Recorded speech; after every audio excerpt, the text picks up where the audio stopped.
Hello everyone. In this video we are going to continue with the topic basic principles of cell injury and adaptation. So friends, contents of this video will be brief introduction about cell injury, types of feedback system, components of feedback system and mechanism of cell injury or pathogenesis of the cell injury. So first of all, let's have a brief view about what is cell injury. If cells fail to adapt under stress, अब stress क्या है? कोई भी physical या chemical stimuli. Then cells undergo certain changes leading to cell injury. See students, if any cell changes from its normal position, state, form, either, it undergoes adaptation or will suffer from an injury, and that injury can be either reversible or irreversible. Now, cell injury is defined as variety of stresses a cell encounters as a result of internal or external environmental changes. अब ये internal और external environments क्या है? These are the changes inside the cell, that is inside the intracellular fluid or extracellular fluid. Cell injury is common to all pathological processes. That is, जितने भी disease है वो किसी ना किसी pathological process से होते हैं. और ये pathological processes कब होते हैं? जब there is disruption of one or more of the cellular components. ये cellular components क्या हैं? Mitochondria, ribosomes, endoplasmic reticulum, etc. that maintain the cell viability.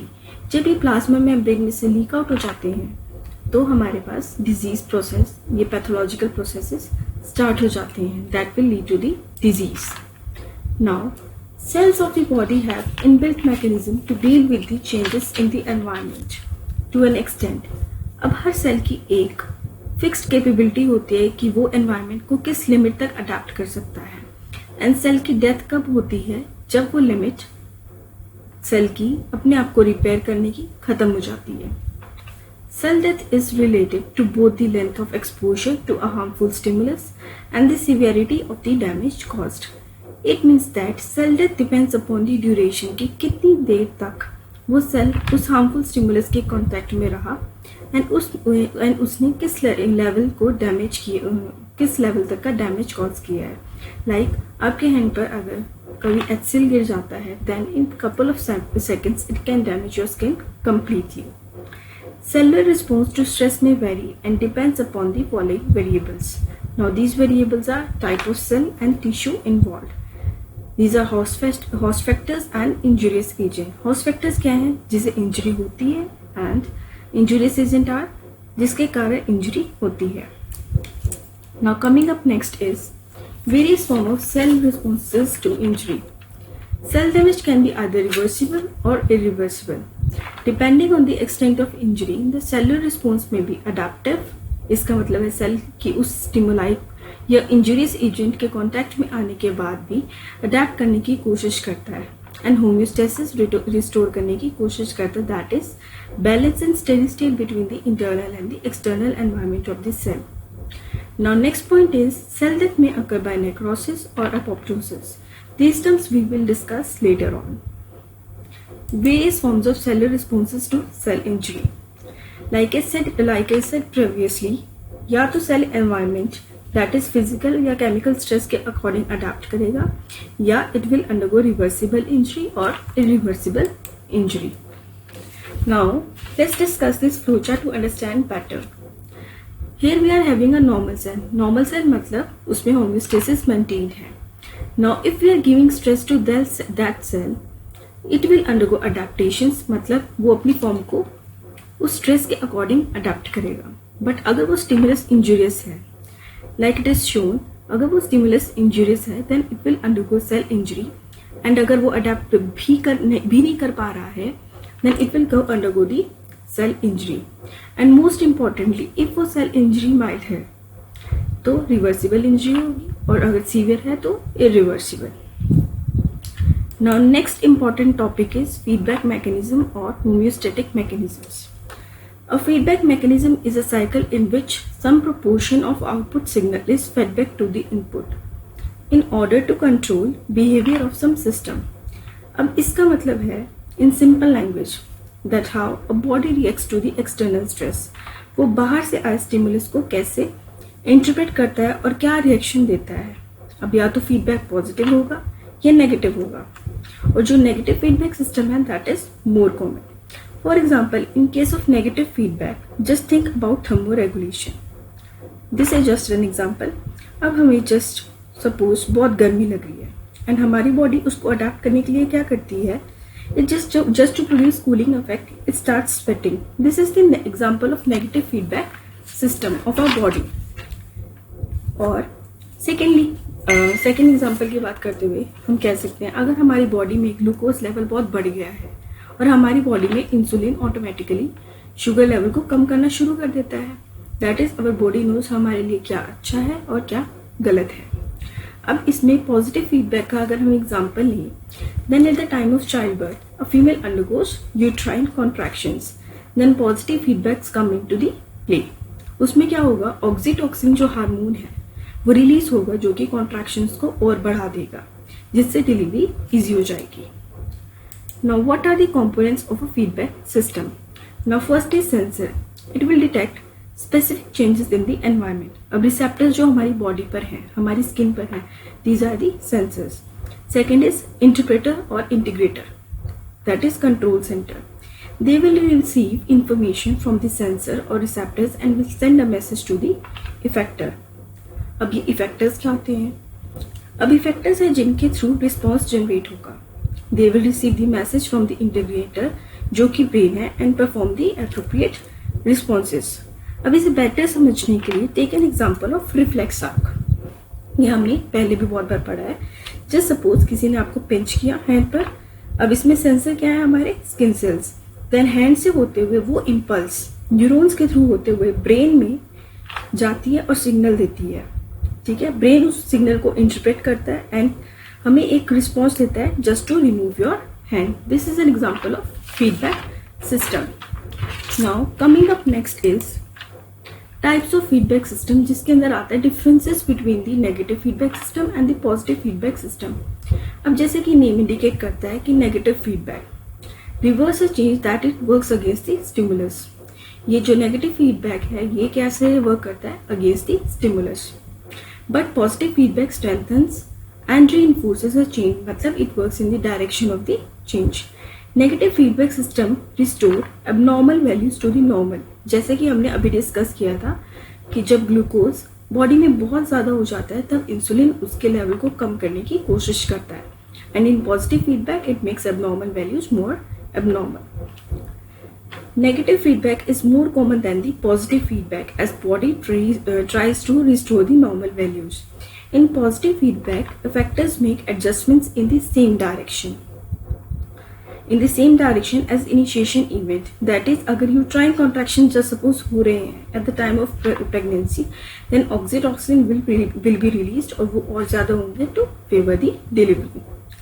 Positive feedback produces vicious cycle. Let us understand this down with an example. For example, हमारा जो heart है 5 liters of blood per minute pump करता है.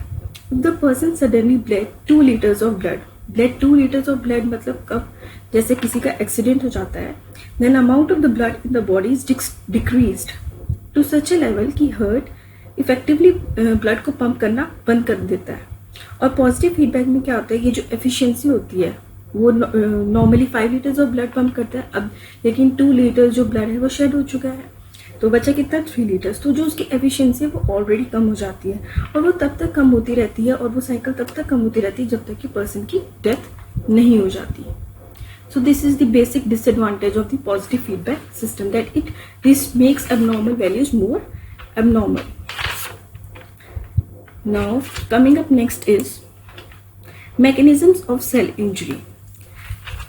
The first mechanism is ATP depletion that will lead to the multiple defects. Second is mitochondrial damage leading to leakage of pro-apoptotic molecules.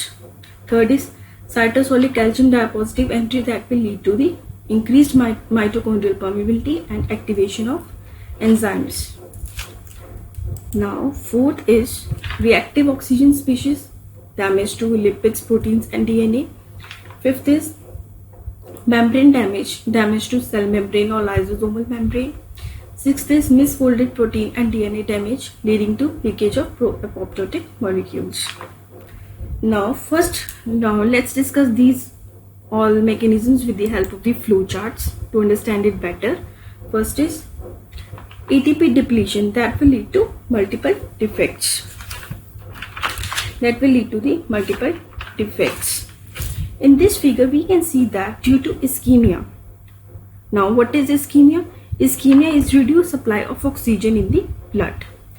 Now, due to ischemia, mitochondria causes less oxidative phosphorylation. अब इस mechanism से बनता है ATP. When this process is reduced, so there is less production of ATP, that is adenosine triphosphate. अब body में ATP कम हो गया और ऑक्सीजन भी पहले से ही कम है, then body में होगी anaerobic glycolysis for production of energy, क्योंकि body को एनर्जी तो चाहिए वर्क करने के लिए. अब एनारोबिक ग्लाइकोलिसिस हो रही है, दैट मीन्स ग्लाइकोजन का कंटेंट कम हो रहा है एंड लैक्टिक एसिड इंक्रीज हो रहा है. अब एसिड इंक्रीज हो रहा है, that means pH obviously is decreasing, which causes the clumping of chromatin. I repeat, due to decrease pH there will be clumping of the nuclear chromatin और folding of the genetic material. Now second effect is detachment of ribosomes. Now, as we all know that ribosomes work is to synthesize proteins. अब जब ribosomes rough endoplasmic reticulum से ही detach हो जाएंगे, then obviously protein synthesis will reduce.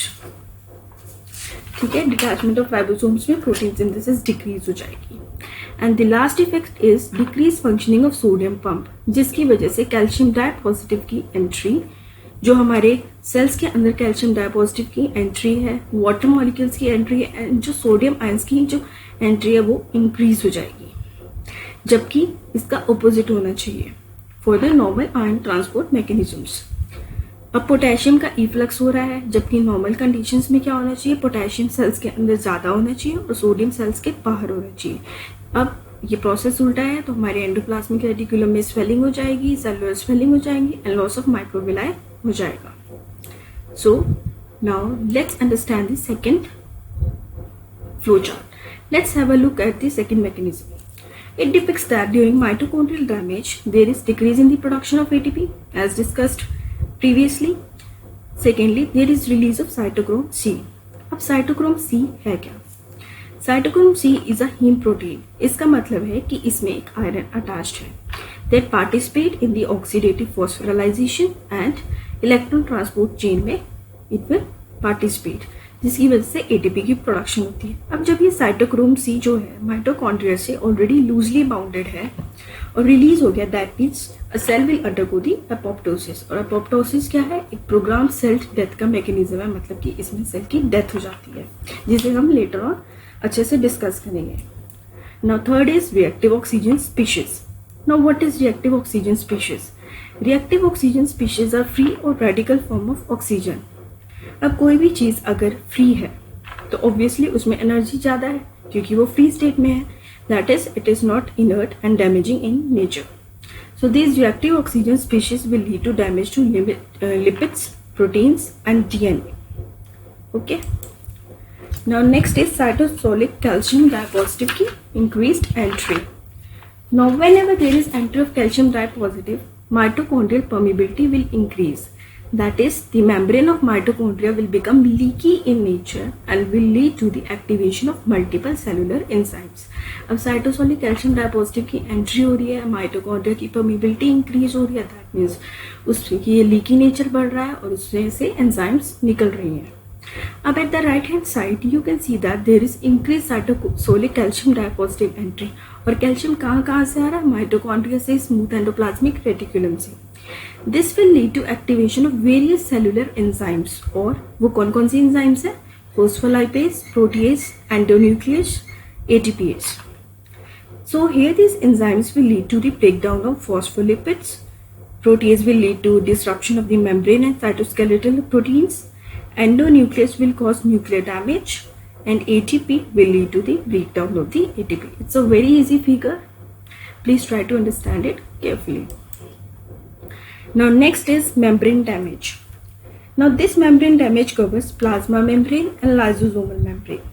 Now damage to plasma membrane will lead to the loss of cellular components, and damage to lysosomal membrane will be due to reduced oxygen, calcium diapositive, bacterial toxins, lytic components, etc. And it will lead to the digestion of cellular components, जिसका मतलब है lysosomes जो है will cause digestion और engulfing of cellular components. अब lysosomes होते ही suicidal bags हैं जिनमें से enzymes leak out होती है और वो क्या करती है, सेल के वेस्ट मटेरियल को सारे को engulf कर लेती है. Last but not the least is misfolded protein and DNA damage. अभी misfolding of protein होता क्या है? Misfolding of protein occurs by the mutation in genes. और mutation क्या है? Mutation है change in the structure of the gene caused by the alteration of single base units in DNA. And this misfolding of protein and DNA damage will lead to the activation of pro-apoptotic proteins. Pro-apoptotic proteins यानी कि वो protein जो apoptosis की process से पहले बन जाते हैं, जो कि कॉज करवाते हैं apoptosis. So these were the flowcharts which we have discussed in detail about how the cell injury is caused. Now I hope that you will find this video useful. Thank you to everybody.